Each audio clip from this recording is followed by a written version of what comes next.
Hola, hola a todos nuestros amigos del Ministerio de Educación. Estamos en un nuevo podcast aquí en la carpa de la Feria del Libro. Las cuchas tenían la razón. Y vamos a viajar a uno de los departamentos más hermosos de Colombia, más hermoso y escondido, porque estoy segura que muchos de los que nos están viendo no lo conocen. Estoy hablando del departamento del Guainía. Y desde el Guainía vienen dos profes que nos van a mostrar su historia de vida y cómo están transformando la educación en el territorio, porque en territorios apartados como este, a veces no existían que los niños podían llegar hasta grado sexto o lo que conocemos en el interior hasta grado 11. Entonces, ¿qué pasaba? Los chicos no lograban tener todo su ciclo académico de educación preescolar, básica y media, y muchos de ellos eran reclutados por grupos armados. Ahora en el gobierno del cambio, con el programa CIMES, sí se está llegando a estos territorios y se está ampliando la oferta y la cobertura. Y las profesoras que nos visitan hoy nos van a contar esta historia maravillosa de educación en el territorio. Y por eso voy a presentarles a la profesora Mariela Judith Gómez. Ella es de la institución educativa José Eustacio Rivera, y también está la profesora Yertri Rodríguez. Ella es de la institución Francisco Miranda, ambas de Inírida, Guainía. Qué placer tenerlas aquí, profe. ¿Cómo les fue en el viaje? Bien, bien, gracias a Dios, bien. A Viaje ver, largo. profesora Mariela, ¿cómo me le acabó de ir? ¿Bien? Bien, bien, sí señora, bien, gracias a ¿Y a Dios. la profesora Yerti? Muy bien, gracias a Dios, 2 horas de viaje, pero bien, aquí Pero estamos presentes para nuestra entrevista. aquí en Bogotá para traernos las historias. Las historias. La profesora Mariela viene de la comunidad Coco Nuevo y la profesora Yerti del resguardo Pau Gil. Ellas tienen una historia súper interesante que contarnos, porque no es lo mismo dictar clases en la capital con la comodidad de la tecnología, con la comunidad que todo lo que nos ofrece una ciudad capital tiene, ¿verdad? Entonces ellas nos van a contar todos esos detalles. Pero antes de eso, conozcámoslas. Profesora Mariela, ¿quién es la profe Mariela? Bueno, mi nombre es Mariela Judy Gómez Rodríguez. Nací y criada en el departamento del Guainía. Llevo 22 años de servicio como docente. Actualmente trabajo en la institución educativa José Eustacio Rivera de la comunidad de Coco. Tengo un grado que es aceleración, multigrado, y dentro de la institución educativa pues se maneja de grado 0 a 11. Entonces es una institución educativa multicultural. Profesora Yerti, y cuéntenos, ¿quién es la profe Yerti? Actualmente trabajo en el Colegio Francisco de Miranda, en el resguardo del Pauhil de Iniria, licenciada en Lengua Castellana y Comunicación Social. Soy de Leticia, Amazonas. Y más adelante voy a contar un poquito cómo llegué a estas tierras maravillosas de tierras muchas aguas. Trabajo con niños multilingüismo que podemos encontrar en las aulas, hablando 2 idiomas, 3 idiomas, hasta, o sea, de Puinabe, Puyapoco, Curripaco, entre eso. Entonces eso es un desafío bien grande. Sobre ese desafío vamos a hablar más adelante, pero yo quiero conocer un poco sus historias de vida, qué soñaban cuando niñas, si esa vocación de la enseñanza estaba cuando ustedes eran pequeñitas, profesora Mariela. Bueno, realmente es una gran coincidencia porque cuando yo era niña yo quería ser enfermera, pero a lo largo de la trayectoria pues se dio la oportunidad de yo trabajar como docente. La verdad, al principio no tenía ni idea, pero poco a poco en esta trayectoria de carrera que he tenido, he ido como aprendiendo y desaprendiendo. Nací dentro del Guainía, nunca había salido de mi tierra natal como tal, Guainía, no pertenezco a ninguna comunidad, pero hablo mi lengua. Entonces fui nombrada en una comunidad que se llama San José del Guainía. Eso es frontera casi con Venezuela y Brasil. Entonces ahí fue mi primer nombramiento, que me hizo como enamorarme de la educación, mirar esa multiculturalidad y esas necesidades de los estudiantes que habían por ahí, en esas comunidades tan lejanas, que del Guainía son 3 días en trocha, en bongo, y así sucesivamente uno va llegando. Entonces trabajé 14 años por ese río, una experiencia muy grande cada día, y me gustó. ser docente. Y esa es mi gran vocación. Y amo lo que hago como docente y trato de transmitir y orientar ese aprendizaje. Obviamente que yo también aprendo y desaprendo con ellos, ¿sí? Porque como dice la profe, es un departamento multicultural donde hablan 2, 3, hasta 4 lenguas. Y las asentadas han ido como perdiendo su identidad cultural, pero antes quería ser enfermera porque vengo de familia de enfermeros. Mi padre es pensionado enfermo. Pero no, yo estoy en la educación y hoy en día somos 2 docentes en mi familia, mi hermana y mi persona. Y hacemos con mucho amor la vocación de ser docente. Bueno, profe Mariela, pero mire, quería ser de pronto enfermera cuando niña, pero al ser docente también cuida el corazón de todos esos estudiantes que tienen el placer de estar en sus aulas. Y profesora Yerty, cuéntenos un poco de su vida, ¿qué soñaba cuando niña? Pues lo mío es lo contrario. Yo estudié el bachillerato en Tensa de Boyacá, con las hermanas Vicentinas. Boyacá, yo soy boyacense, profe. Sí, Tensa de Boyacá con las hermanas Vicentinas, de ahí vine a estudiar por acá a Bogotá en el 2000, pero con la de Fátima. De ahí me voy para Leticia porque me enfermé, pues, a estudiar 10º y 11. Yo soñaba de ser teniente mayor de la policía. Ahí va como la historia, ahí va lo bueno. Yo soñaba como ser teniente mayor de la policía. Papá es pensionado, fue pensionado de la policía, que esté en paz descanse. Mi mamá comerciante, su única hija. Hice todo ese proceso de la policía y todo. Mi mamá no, usted se va a estudiar 12 y 13. Lo mío fue lo contrario, como de la antigüedad. Esos papitos que le agarraban 2 correazos y váyase a estudiar. Con 2 correazos me sacaron de la cama a estudiar 12 y 13, pues vamos. 12 y 13, ahí empezó como el proceso. Cuando terminó 12 y 13, mi mamá me dice, aquí tienes los pasajes, aquí tiene la universidad, no se va a homologar nada y se me va para Pamplona a estudiar. ¿Cómo? Bueno, allí escojo licenciatura de literatura, de lengua castellana, viene mi proceso, termino, incluso ahí todavía no quería la docencia. Hice las prácticas con la presentación y con el Brighton, con monjitas, siempre con las monjitas, saco un promedio de 4.8, yo termino, y hay una amiguita que me dice, una amiguita mochilera de esos viajes, que no, váyase para Iniri, que yo tengo una amiga. Pues hágame, ¿y eso dónde queda? Total, mi primer trabajo fue en la zona 5 de Barrancominas. Allí es donde yo aprendo a creer la docencia. Allí es la parte donde me cambia. Empiezo a trabajar los 16 años con el vicariato apostólico, pero nombrada con la Secretaría de Educación. Yo presto mi servicio, pero bajo el régimen del vicariato apostólico de Iniria. Empiezo a trabajar allí mis 16 años. Allí empiezo yo, cuando entro el primer choque cultural en un aula, ver a los niños cómo miraban el punto de vista de la vida, de ver allí en una aula, mi primera clase me transforma. Allí es donde yo empiezo a querer lo que yo hago. Ahí es donde yo empiezo qué es cada niño, la vida y conocer el contexto cultural de los niños y de meterse un poquito más de la vivencia de ellos. Allí es que empieza mi travesía como docente, hace 16 años.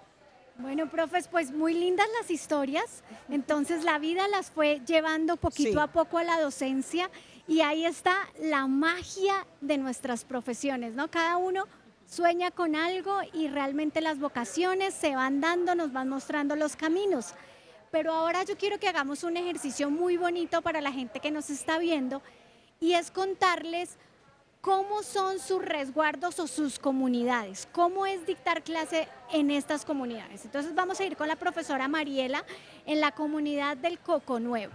Profe, pero cuéntenos, descríbanos toda esa belleza que encuentra, pero también con esas bellezas, todas las dificultades también que tienen de enseñar en el territorio.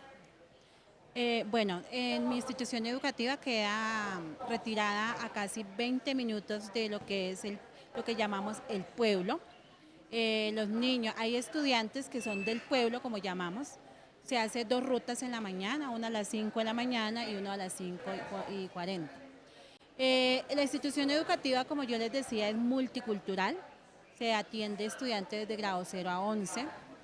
Vienen con diferentes problemáticas de todas las instituciones que ya no han querido como aceptar en otras instituciones. Allá nosotros como docentes los acogemos, allá la educación es más personalizada. Un ejemplo, si un estudiante tiene alguna dificultad, tratamos de buscar estrategias metodológicas en las condiciones que vengan.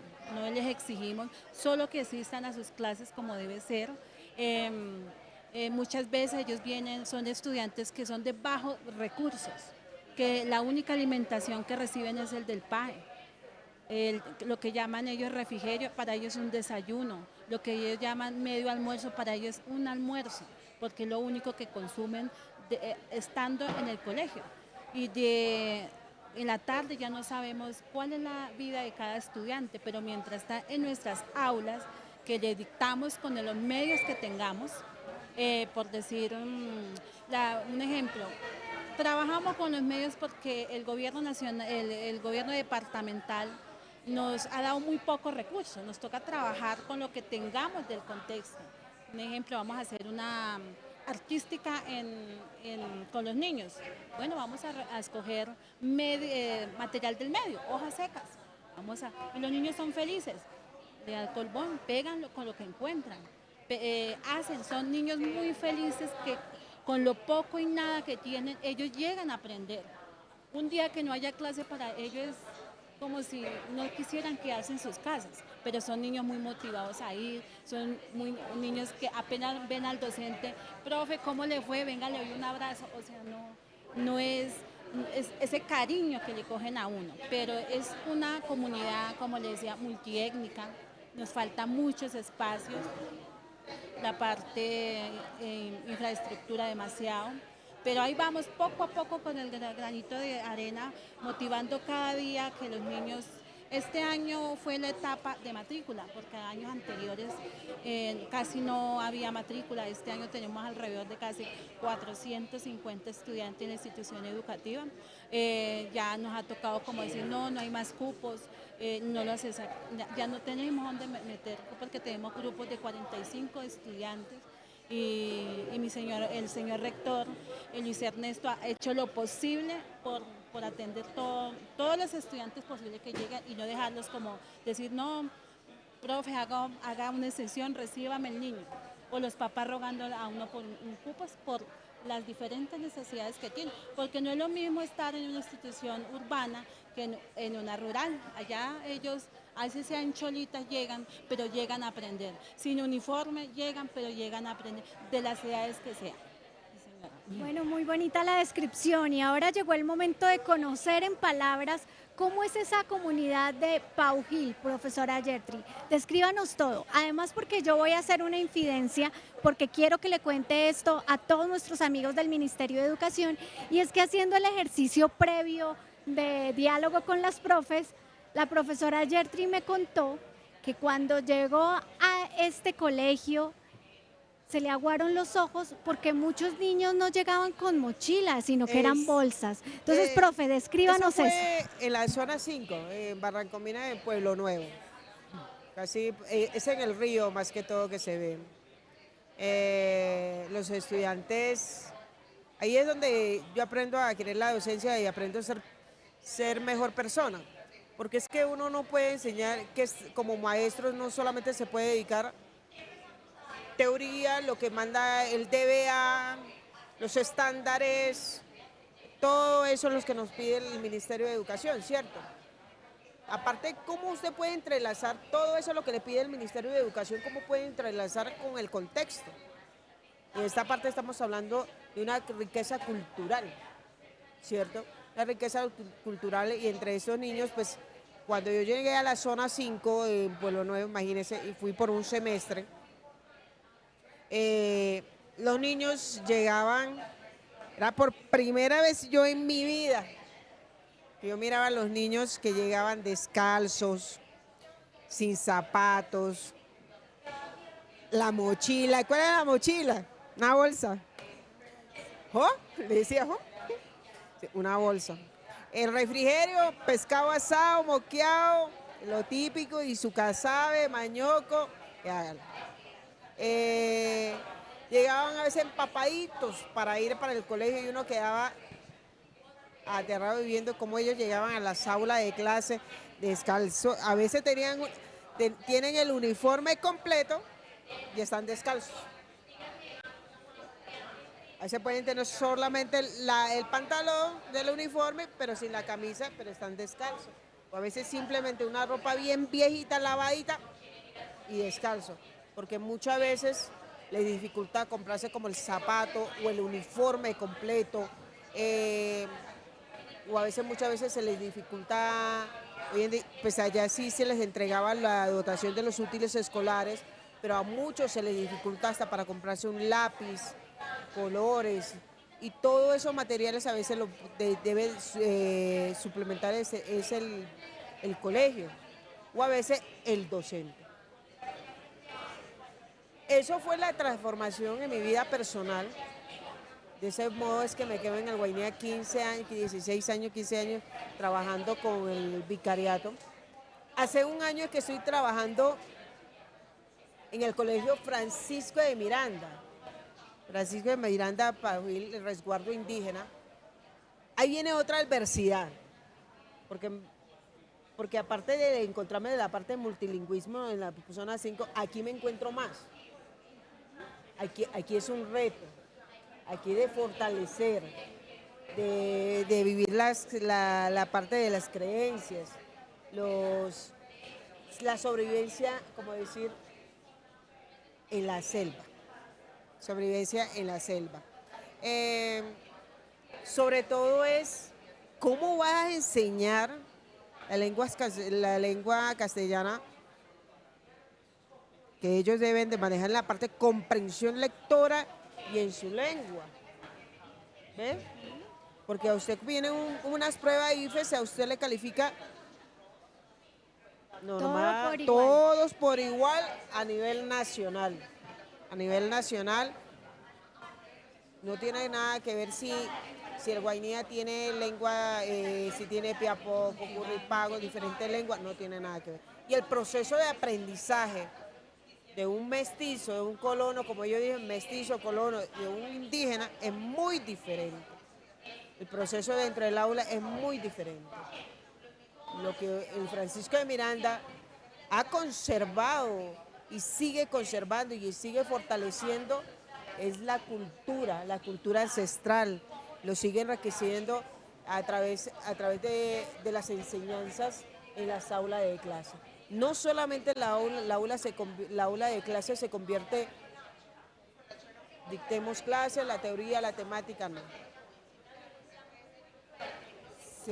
Se convierte más que todo en un faro ancestral dentro de las clases. Eso es una transformación social que se tiene uno, es un reto de llevar a cada estudiante.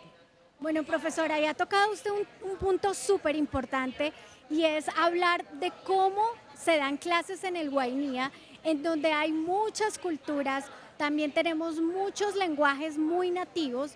¿Cómo es dictar una clase allí? Contémosle a la gente eso de una manera muy sencilla, porque realmente yo todavía no logro entender cómo hacen ustedes eso. Ahí ustedes son súper heroínas con una capa para poderles enseñar a los niños en muchas lenguas. Profesora Mariela, ¿cuántas lenguas manejan en su institución? ¿Cuántas lenguas hablan sus estudiantes? ¿Y cómo son esas clases multilingüísticas? Bueno, en la institución educativa hicimos como sacamos una información, existen 8 lenguas dentro de la institución. Eh, ¿Cómo es la clase? Bueno, yo soy curripaca de Hueñe. Estamos tratando de rescatar la lengua curripaca. Entonces yo primero les explico en español. Bueno, bueno, llego con los saludos. Hoy vamos a saludar en curripaco y en español.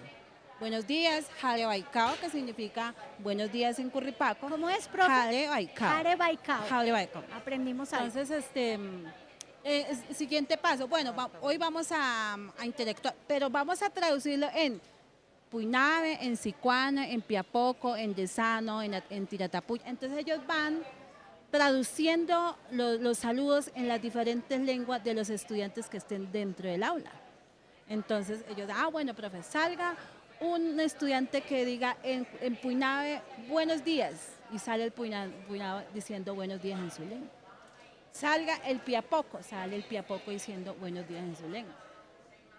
El Sicuani también. Entonces tratamos de fortalecer las diferentes lenguas dentro del aula, no solo la curripaca, sino las otras lenguas también al pronunciar esa lengua nativa que es la curripaca, pero también se le da la oportunidad a otros, aunque hay lenguas que son muy difíciles de pronunciar, la pronunciación. La lengua curripaca es considerada la más fácil de aprender, por eso fue que se construyó el diccionario en curripaco. Incluso yo tengo una experiencia, hace muchos años trabajé con una docente de lengua castellana, ella se llama Adriana, yo creo que ella es de acá de Bogotá y aprendió a hablar la lengua curripaca, hablaba bien, excelente el curripaco y se sentaba con los estudiantes a conversar, o sea que no es fácil, si una persona que es de acá, de estos lados, prácticamente ha aprendido a hablar esa lengua, o sea que a los niños también se les facilita. Usted llega a mi aula y dice, bueno, vamos a hacer, buenos días, ellos le van a contestar en curripaco, buenos días, sea Puinave, sea Tucano, sea el que sea analistando. Pero tratamos de contextualizar para que no se pierdan esas identidades también, no solo la curripaca. Bueno, desde la cultura Puinave, ¿quién era el dios de la cultura Puinave? Ellos lo saben. Por ejemplo, en la institución educativa Francisco de Miranda hay compañeros que enseñan sobre la cultura Puinave. Hay otros que enseñan sobre la cultura curripaca, pero hoy van más viables por la cultura Puinave. Y en nuestra institución va más viable por la cultura curripaca. Pero es una maravilla hacer esas clases con el medio. Vamos a dibujar los saludos, los números, vamos a contar, padaya, madama, dalida, 4 da. Entonces ellos van contando poco a poco las partes del cuerpo.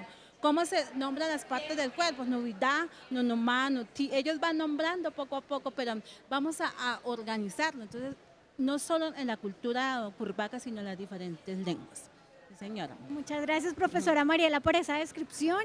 Y ahora la profesora Yerti también, porque también tiene ese mismo ejercicio. La profesora Mariela nos dice que son 8 lenguas. En el caso de su institución, ¿también vienen manejando esas mismas 8? Casi 8 lenguas, 8 hasta 9 lenguas. Son multilingüismos que manejamos el Puinave, como ella decía, el más fuerte es el Puinave. ¿Cómo ha sido ese proceso de enseñanza en las aulas de clase con mezclar? Hay un friso que hago como un proceso de comprensión y escritura, donde están mitos, leyendas. En la lengua indígena, en la comisión indígena, no hay mitos ni leyendas. No hay mitos ni leyendas. Son sus creencias. ¿Sí? En la parte occidental tenemos mitos y leyendas. Pero entre ellos, en la comisión indígena no hay mitos y leyendas. No hay. Ahí de ellos son sus creencias vivas, sus creencias, lo que ellos creen a diario. En el friso lo que hemos plasmado es en la parte de español.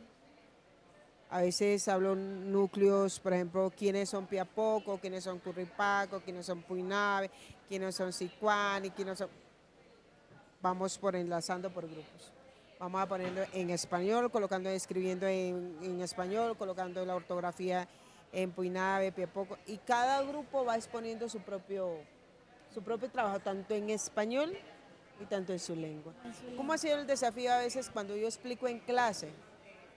Ellos son muy tímidos en el momento para exponer o hablar, pero uno tiene que crear empatía entre el docente y el estudiante, porque no solamente es imponer una clase, no, no.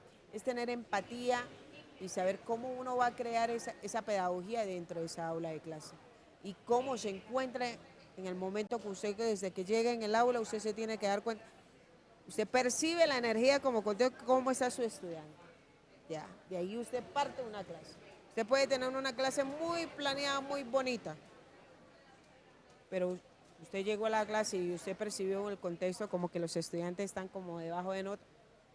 Empiece a interactuar, empiece a ver qué le está pasando al Julano, al Pepito, bueno, en fin.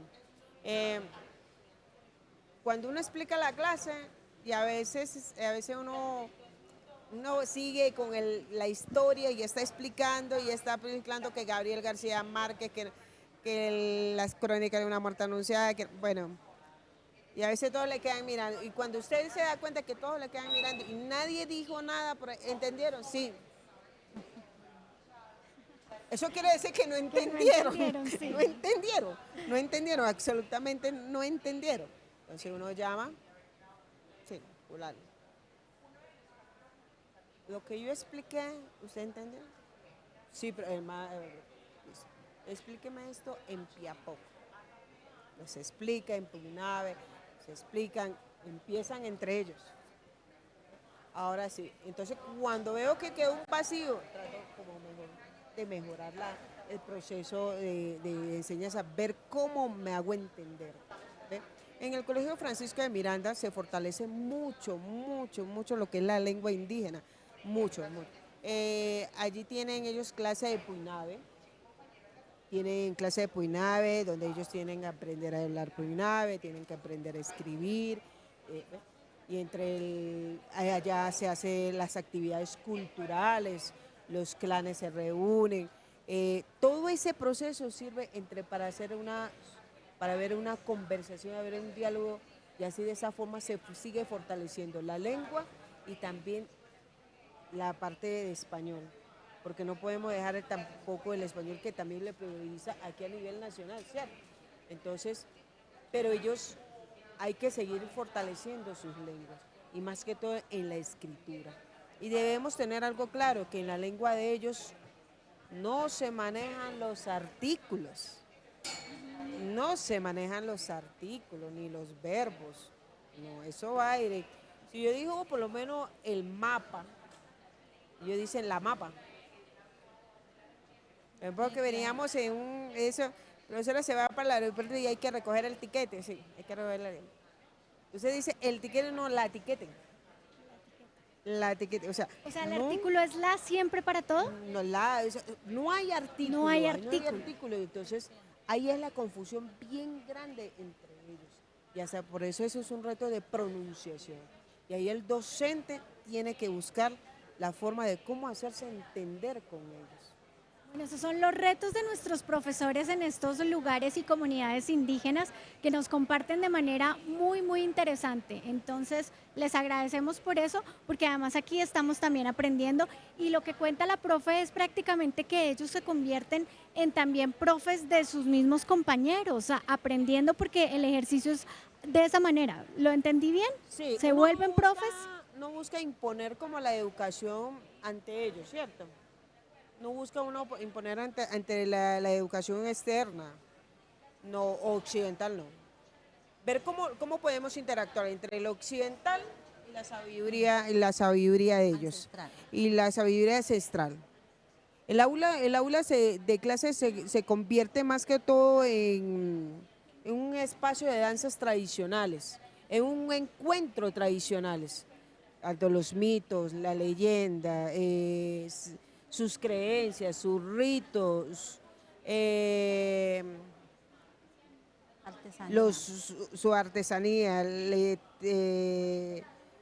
como decís, sabedores de tejiendo sus artesanías, leyendo, juegos autóctonos, Incluso ayer se hizo algunas actividades de juegos autóctonos en la parte de español. Entonces no solamente es una aula de clase tradicional, rígida, sino que hay que buscar cómo conectar con ellos y con toda la cultura ancestral que se debe mantener, se debe preservar y se debe continuar. Profe Mariela y profe Gertri, quiero que pasemos, luego de que ustedes nos comparten esto muy interesante de la cultura, quiero que pasemos a hablar del tema del conflicto armado en una región como el Guainía, que no hay que desconocer ni tapar con un dedo el sol de que esto ocurre y que al no tener los jóvenes muchas veces la oportunidad de estudiar, de completar su ciclo educativo, muchas veces eran reclutados para irse a grupos de todo nivel, ¿verdad? Entonces, esta es una realidad, profe, y quiero que nos cuenten cómo se vive eso en el Guainía y cómo se vivía antes de que llegaran los CIMES, porque yo les estaba contando aquí a todos nuestros amigos del Ministerio de Educación que ahora con los CIMES muchos colegios que no tenían hasta grado sexto ahora tienen la oportunidad y los chicos ya se convierten en bachilleres. Entonces, que ustedes nos cuenten eso. Bueno, en cuanto al conflicto armado, yo llegué en una zona 4, que es la zona del Guainía Bajo. Es donde encontramos el corregimiento de San Felipe, Guainía. Yo llegué a trabajar en el 2001, del 2001, donde en esa época existía ciertas fuerzas dentro ahí, que eso era normal, ese era el punto de ellos, la zona de ellos, donde lo que ellos tenían, por decir, el narcotráfico, era normal. Allá no había ni un militar, ni nada del gobierno nacional, solo ellos. En esa época mi rector se llamaba Carlos Julio Suárez. Entonces en esa época varios estudiantes fueron reclutados, engañados, jovencitas de 14, 17 años, que esta es la fecha que no sabemos de la realidad de ellos. Si no estoy mal, creo que una se entregó por voluntad propia, el resto no sabemos nada. Papás que tuvieron que rogarles a los líderes de esas fuerzas que nunca, desde que usted se compromete con ellos, ya no hay nada que hacer. Hasta los docentes fuimos por eso, nada. Pero poco a poco, con el paso del tiempo, en esa época solo se manejaba hasta noveno. Y era tanto como para nosotros los docentes, arriesgamos la vida por ir a trabajar allá, porque no sabíamos si íbamos a amanecer al otro día bien, donde nos obligaban a trabajar, a limpiar prácticamente el pueblo, todos, médicos, enfermeros, docentes. El único que tenía derecho a quedarse en la institución educativa era la señora que preparaba los alimentos para los estudiantes, el resto todo. Y si no cumplíamos el reglamento de ellos, teníamos que pagar una multa, y si no, pues nos ponían a limpiar trochas. Entonces, a raíz de eso pasó, bueno, a mí gracias a Dios me trasladaron de ese punto. Fui a trabajar a una comunidad que se llama, de San José bajé ahí a a una comunidad que se llama Niñal. Estuve un año ahí, igual, ellos venían y traían, pero muchos jóvenes fueron reclutados, jóvenes que hoy en día que no sabemos nada, mamás que venían a decir qué hago, dónde voy, dónde reclamo a mis hijos, sin cómo poder. Allá no había ni voz ni voto para nosotros los maestros. Incluso hace unos años un docente compañero fue asesinado por esos lados, de apellido Gamboa, también por esas fuerzas, que en paz descanse. No se sabe qué pasó, porque allá mandan ellos prácticamente. Hoy en día también, yo estuve hace 12 años, ya en el 2006, 2007 entró el Ejército Nacional a San Felipe, Guainía. Ya uno vivía más tranquilo, ya se habían ido a las fuerzas, no sé qué pasó ahí. Bueno, ya la estabilidad de los estudiantes fue más, ya se abrió 10º, ya se abrió 11. Allá tuve la oportunidad de trabajar con el rector Elkin Granda, que con él trabajamos, se abrió 11, que ahorita es el rector de la profe en Francisco de Miranda. Y ya las cosas han cambiado poco a poco, pero igual siguen en sitios que se desconocen. Por ejemplo, hoy en día, allá me enteré hace como 3 días que otra vez están en esas mismas condiciones los maestros de allá, de los que están trabajando por esa zona. Entonces es muy difícil porque uno no sabe qué hacer, uno no sabe cómo enfrentarse a esas fuerzas, pero los que trabajamos por ese río durante ese tiempo sabemos cuáles fueron las causas y cuáles fueron las necesidades tan grandes de esos muchachos por allá, esos niños. La realidad del conflicto en el Guainía. Sí, sí. Profesora Yerti, ¿ustedes cómo viven eso? Yo le tengo dos experiencias. De pronto yo ya llego al sitio ya después que ha pasado mucho, donde los profesores a veces tenían que dictar clase y un momento a otro paraban y tenían que agacharse porque había balaceras. En el tiempo que llegó en el Gato Negro, se puede decir en Barranco-Mina, Guainía, pero yo ya llego un poquito después de ese proceso. Pero tengo una historia de un estudiante, me dieron sexto D. Yo sé que me va a estar viendo, Trujillo. Hasta ahí le digo el apellido, siempre le llamo a mis estudiantes por los apellidos, no sé, no me aprendo son los apellidos, no los nombres. Trujillo. Me asignaron esa vez ese grupo, recuerdo tanto la afinidad, la confianza que yo tenía con mis estudiantes, la empatía, que las actividades. Esa mañana yo llego al colegio y pregunto, pum, eran las 6 de la mañana y pregunto Trujillo, porque era el más alto, y me dice, profe, Trujillo no está. Y no vino. ¿Y por qué no vino? Y me dice, pero no, profe, está yendo, acabó de irse allá a la bocana del río a cogerle una movilidad que se va a ir a reunirse con las fuerzas. ¿Cómo? Vea, y yo recuerdo ese día, a mí se me paralizó todo. Puse a mover a todos los profesores del colegio. Salieron a buscarlo para la bocana y lo alcanzaron en la mitad de la granja, en la mitad de un potrero donde lo estaban esperando. Entonces tuve como la dicha de rescatarlo y de hablar con él. De ver que de cómo quería él irse a reunir, porque él me decía, sí, termino y qué, no hay más posibilidades, aquí yo aguanto hambre, aguanto esto, aguanto el otro. Sí, lo que hablamos ahorita, Entonces, ¿no, profe? A veces no hay les queda muchas otra necesidades, niños muy vulnerados por sus derechos. ¿Ve? Tengo el siguiente y al fin con ese... Profe, con pero ese discúlpeme, con- antes de que pase, Trujillo fue recuperado, lo Trujillo rescatamos. fue recuperado, con Trujillo tuve un proceso, Un joven más que un la joven más educación que le se quedó. quita la guerra. Fue uno de los estudiantes más, creo que... La conmueve, profe, claro, más muy. conmueve. Segunda estudiante que de pronto se perdió. Muy buen estudiante. Cuando me dijeron, se fue. Ya cuando a mí me avisaron, ya se fue. Y cuando al mes me dicen, no, le dieron un tiro en la cabeza y lo enterraron, no saben. Eso sí, pero esos son dos anécdotas que yo lo viví y lo presencié. De pronto, con Trujillo fue un poquito más vivir esa experiencia, ¿dónde está?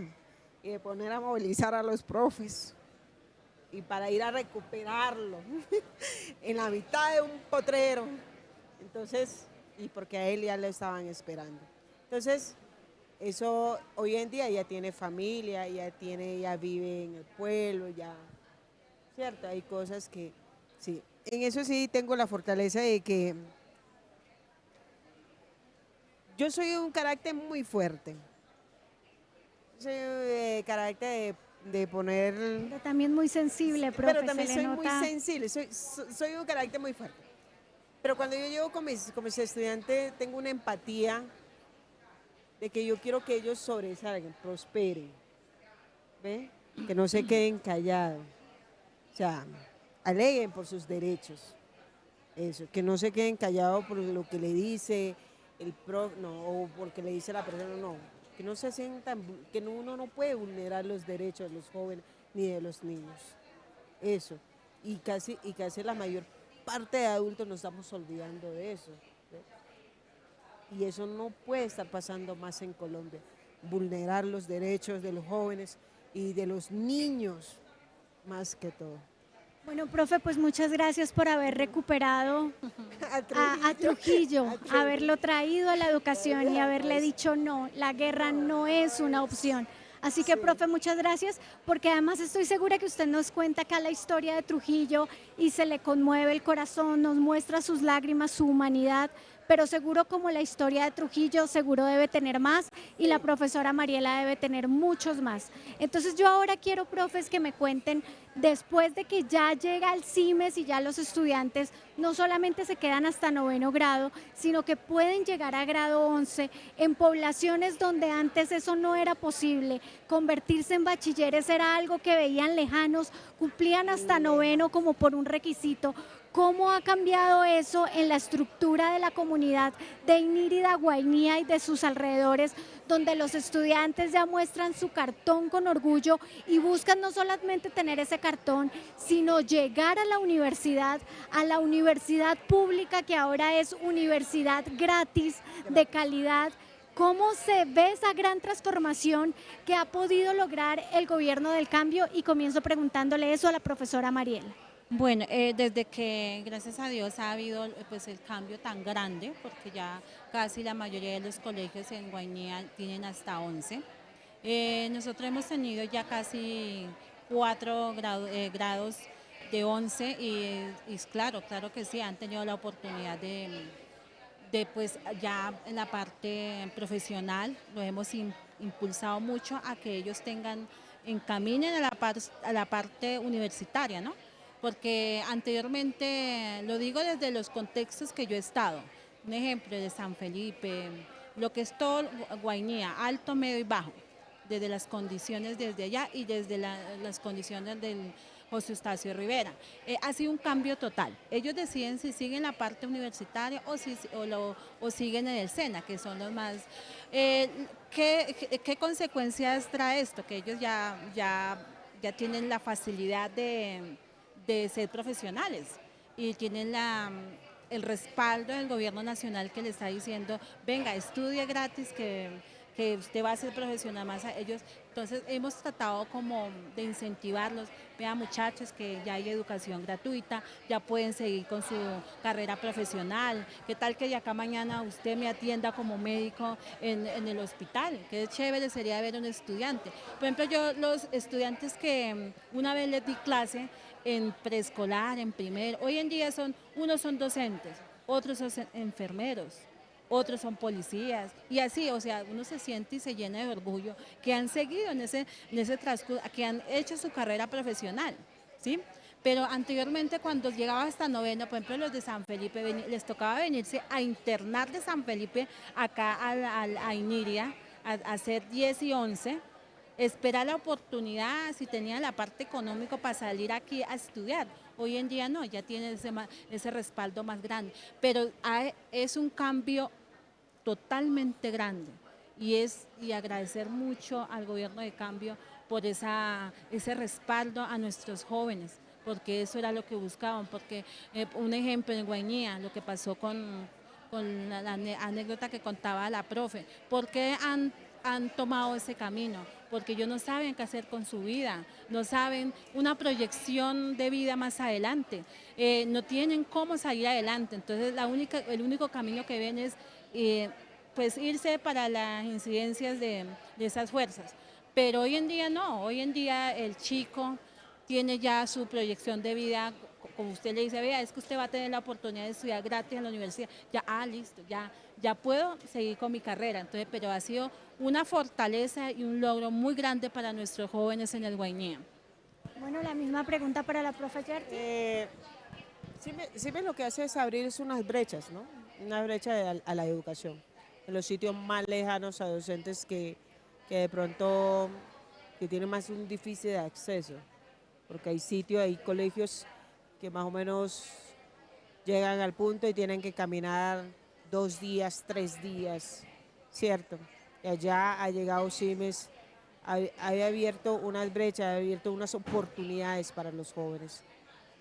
CIMES también ha hecho como un proceso en el proceso de Francisco de Miranda, el Colegio Francisco de Miranda en el año 2023, o sea, en 2023 abre un proceso a la Escuela Normal Superior del Guainía. O sea, todavía sigue en ese proceso. Sí me está tratando como de apoyar ese proceso para que también continúe en ese proceso de formación de la Escuela Normal Superior. Y no solamente estamos hablando también estamos hablando de la Universidad de La Salle, del Colegio de Acacía de la Escuela Normal Superior. Entonces, ¿por qué? Porque es que el Francisco de Miranda en el resguardo de Pauil necesita esa Escuela Normal Superior. Porque hay muchos estudiantes que salen de 11 y a veces también tienen la vocación de ser docente. Entonces, ¿por qué no abrir ese espacio? ¿Por qué no darle ese proyecto de vida o por qué no darle esa oportunidad dentro de su primer resguardo? Pero CIMES ha puesto a profesores en los sitios más lejanos que hoy en día tenemos en la educación. Además de lograr el CIMES, que es lograr, como les contaba, de una manera muy sencilla, porque a veces las siglas como que nos enredan, ¿no? Ya saben, entonces es lograr que aquellos colegios que no tenían hasta grado 11 se complete ese ciclo para que los jóvenes puedan cumplir ese sueño de ser profesionales. Pero entonces, ¿cómo es la articulación del CIMES con la parte cultural, multicultural que hay en los territorios? Porque los chicos se gradúan de grado 11 con todo su afianzamiento cultural y logran cumplir ese sueño. Entonces, profe Mariela, ¿cómo es esa unión de estos dos puntos que hemos tocado en la entrevista? ¿Cómo es la articulación con los chicos? Nosotros articulamos dentro de todas las áreas básicas. Entonces, un ejemplo, vamos a la interculturalidad, vamos a hablar desde la historia, por decir, en ciencias sociales. Bueno, vamos a conocer el contexto del departamento del Guainía. ¿Qué pasó? ¿Cuál es la historia del Guainía? Pero vamos a incluir los grupos étnicos. ¿Cuáles son los grupos étnicos asentados? Desde su historia. ¿Quiénes eran los curripacos? ¿Quiénes eran los puinabes? ¿Quiénes eran los piapocos, los icuanes? Que son las 4 culturas más asentadas en el departamento. Y ahí mismo, en matemáticas, vamos a articular con la parte etnológica. Bueno, vamos a articular desde los números. ¿Cómo se cuenta en la parte del curripaco? Bueno, esto. ¿Cómo fue? Desde la historia también, ya se articula matemática y español. Como, bueno, se contaba de esta manera, por decir, Pada, ¿por qué nació? Porque tuvo la necesidad de entrelazar el conocimiento de la naturaleza para poder distinguir la numeración de los árboles, por decir, un árbol, Pada, 2 árboles, Yamada, y así. Desde la naturaleza también le inculcamos esos valores ancestrales, el rescate de la diversidad cultural, los animales silvestres. ¿Cuál es la conservación? ¿Cuál es la medicina tradicional que le sirve desde la naturaleza, ciencias naturales? ¿Cuáles son las plantas medicinales? ¿Cuáles son las que no nos sirven como medicina? Sí, desde los ríos, cuál es la conservación de nuestros ríos, cuál es la fauna y la flora en nuestro departamento, también se articula desde allá, desde artes, les enseñamos la artesanía a los estudiantes, a hacer un catumare se teje de esta manera, un sombrero se teje con esta fibra, ya estamos enseñando artística. Entonces, hemos como la integración, digámoslo así, de esas áreas básicas con esos saberes ancestrales. No solo se enseña desde la cultura curripaca, no, también se da, mire esto, un ejemplo desde sociales, vamos a conocer el corregimiento de San Felipe, quiénes son los pueblos tal, quién es qué comunidades quedan al lado, tal. ¿Qué países conocemos al frente? Venezuela y Brasil. Entonces ya estamos enseñando ya. ¿Quiénes son los grupos indígenas que están cercanas a las fronteras? Los yerales. Entonces vamos entrelazando todo ese conocimiento entre las áreas básicas. Entonces me ha parecido un trabajo muy bonito. Se articula desde grado 0 hasta 11, porque más que eso también articulamos desde fundamentos culturales, que es lo que hay dentro de las instituciones.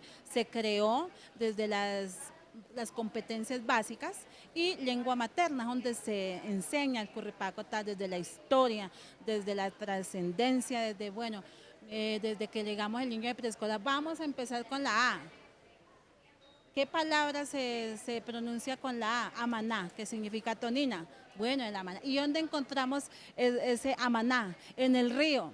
¿Y de qué color es? Entonces ya estamos enseñándole los colores, las formas. Entonces hemos tratado de articular esas áreas básicas con esa etnología de los pueblos De grado 0 hasta grado 11, porque aunque lo crean imposible, hay regiones de Colombia que no tenían hasta grado 11 y con CIMES y el gobierno del cambio se está logrando.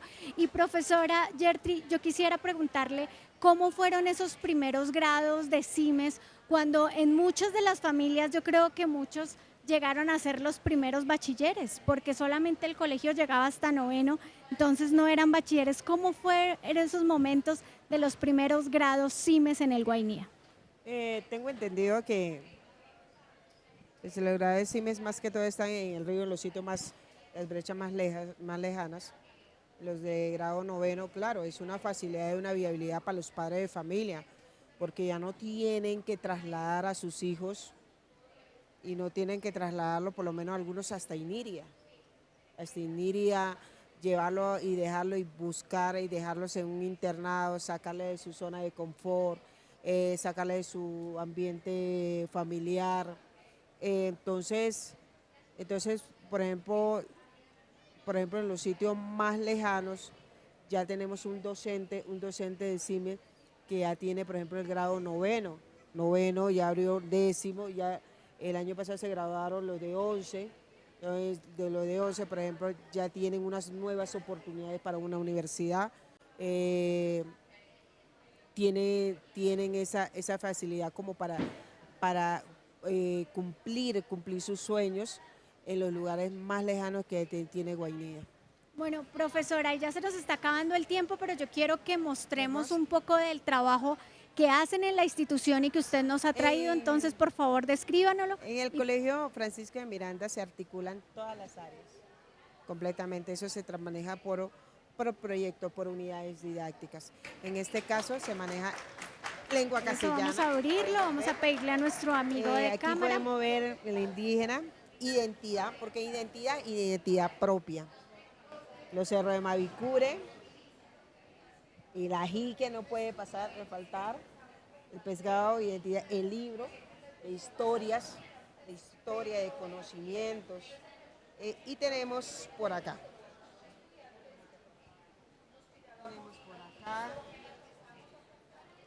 Todo el proceso que hace el estudiante, todo el proceso, lo que va, los procesos, eso es lo que le decía, es conocimiento de lengua bilingüe, multilingüismo, que se maneja el español, el inglés, el piapoco, el curripaco, el sicuani. Por eso se llama multilingüismo, donde prácticamente nosotros fortalecemos su cultura ancestral y autóctona de ellos. Aquí está el consentimiento de ellos. Y empezamos con el primer trabajo de compartido. Esos son los procesos de aprendizaje, todo el proceso cuando estamos armando el dossier donde se va recopilando las historias de ellos mismos que van contando, vea, los dibujos, sus historias que van contando de casa, sus costumbres. Aquí vamos formando todas las historias, ¿sí? Todos los escritos. Todo esto es un proceso de aprendizaje en el aula. Eso no solamente se queda en veremos, no. Es un conocimiento continuo. Todo es un proceso continuo con los estudiantes. Mire, prueba de saber, también vea, de conocimientos, donde ellos también mantienen el conocimiento. O sea, todo eso a veces nosotros lo transformamos, porque también tienen ellos el libro el diccionario de Piapoco.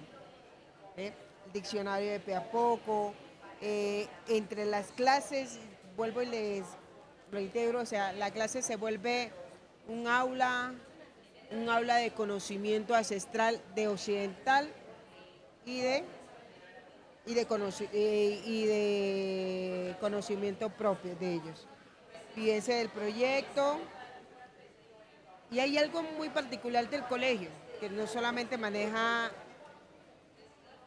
la lengua Piapoco, sino que también tenemos niños de inclusión, de señas, que eso es un reto también muy grande, porque se maneja bien. Este cartel fue puro reciclaje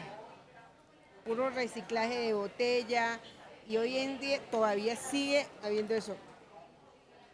Vea. Profe, de verdad, muchas gracias por haber traído esto a la Feria del Libro. Y aquí está un proceso que se hace en el colegio, el proceso del mañoco, que no se pierda la identidad cultural. ¿El mañoco es? Mañoco. Ese es de a base de yuca brava. ¿Vio? Eso lo hace en fundamentos en filosofía indígena. Profe, nos trajo un poquito, una semillita del Guainía. Profes, de verdad que uno con ustedes habla de verdad maravilloso, y además porque ustedes están haciendo un trabajo excelente en el territorio y están materializando lo que es el CIMES, están materializando la ampliación de la cobertura en esta región tan apartada de Colombia. Y antes de despedirnos, porque ya me están diciendo ya completamos el tiempo, ¿sí? Aquí le traímos. El colegio no solamente, el colegio es un legado, el colegio es cultura viva. El Francisco de Miranda es cultura viva, donde el Francisco de Miranda conserva todavía la cultura, todavía se sigue fortaleciendo, todavía nos seguimos llenando de pura sabiduría ancestrales. Y entre esos tenemos escritores como el profesor Tiberio Acevedo, el profesor Efraín Bautista. Tenemos muchos docentes en el Guainía que han entregado prácticamente con el alma a su carrera. Mira, tenemos el último indígena, filosofía indígena, que está de Francisco de Miranda, y aquí le dejamos el proceso de la Escuela Normal Superior que se está haciendo en el territorio del Guainía, en el Francisco de Miranda. Muchas gracias, y le tengo una muy buena noticia. Y tenemos el modelo pedagógico. Aquí tenemos el detalle que nos manda el colegio. Profe, pues muchísimas gracias, y quiero contarles que precisamente el Ministerio de Educación va a lanzar su centro de memoria educativa, y yo me voy a encargar de que estos libros queden en el centro de memoria educativa en la sede del Ministerio de Educación aquí en Bogotá, para que más personas puedan conocer sobre el trabajo que realizan en el Guainía. Así que, profes, muchas gracias. Eso es ahorita el 30 de este mes de abril, así que me voy con estos regalos, no solamente para el Ministerio de Educación, sino para toda la gente que va a poder visitar este centro de memoria. Y para despedirnos, la profesora Mariela me había dicho que quería hacer la despedida en su lengua nativa, entonces, profe, adelante.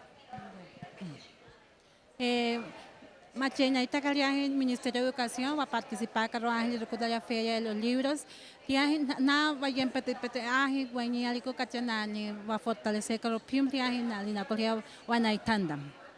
Bueno, muchas gracias, profe. ¿Y qué nos dijo? Agradecerle mucho al Ministerio de Educación, al CIME, por darnos la participación en esta Feria del Libro y recordarles que nuestro conocimiento y saber son el fortalecimiento de nuestros jóvenes guañanos.